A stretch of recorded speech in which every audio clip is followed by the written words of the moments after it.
All right, here's Keegan Matheson of MLB.com from Orlando, Florida, where Major League Baseball winter meetings are underway. Start with Bo Bichette.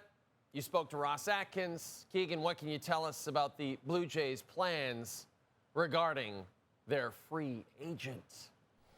Well, Ross Atkins doesn't want to tell us much, which is normal for this time of year. For Ross Atkins and the Blue Jays, they don't like to give away too many secrets, certainly at the MLB winter meetings where all eyes are on them already. They are the big dogs of the offseason so far. They have already signed Dylan Cease, and they've gone out and gotten Cody Ponce.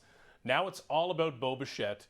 And while Ross Atkins would not talk about any details, he would not tell us when they last spoke, what position he would play, he did say that having someone who you know so intimately is always ideal.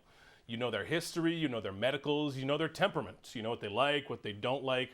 But in terms of details, Ross Atkins is not going to give us much. The Blue Jays are still very interested in a reunion with Bichette. That would make a ton of sense for them. And compared to Kyle Tucker, for an example, that gives you maybe an extra $100 million to go out and play, add some other pitching and some relievers. Now the Jays have made it clear they're willing to spend, and Kyle Tucker is one of the big names they have been linked to. So what's the latest on Tucker? And what about some of those prime bullpen arms on the market who might be fits? Yeah, Tucker is the very top name on this market. Now, the big news last week was that he did visit the Blue Jays complex in Dunedin, not too far out of his way. Brian Cashman, the Yankees GM, said just last night that he had not visited their complex, and they're in Tampa. So maybe that's a leg up for the Blue Jays at this point. But they're certainly shopping at that end of the market, and Kyle Tucker fits everything that they do as a baseball team. I know that great players fit any team, but especially Tucker on the Blue Jays, just about price tag at this point and whether the Blue Jays want to chase that. Now, if they go Tucker, that may eat up a lot of the remaining budget, but if not, you have Suarez, Edwin Diaz, a lot of big relief names who could come in and compete with Jeff Hoffman or even replace Jeff Hoffman as the closer. Still could be more than one big move left here. Also wanted to ask you about José Berríos. He didn't pitch at all in the postseason. Wasn't seen around the team during their run to Game 7 of the World Series.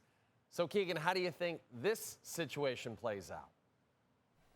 This is interesting, a little uncomfortable, and frankly, I wasn't expecting this at this point. But Ross Atkins said today, speaking with us in Orlando, that was Berríos' decision to be away from the team during the World Series, and that he was not happy, that he was disappointed with being out of that rotation. Now, it was the right call. There was an injury in Berríos' performance, and his velocity just was not there. Better options like Trey Savage had arisen at that point.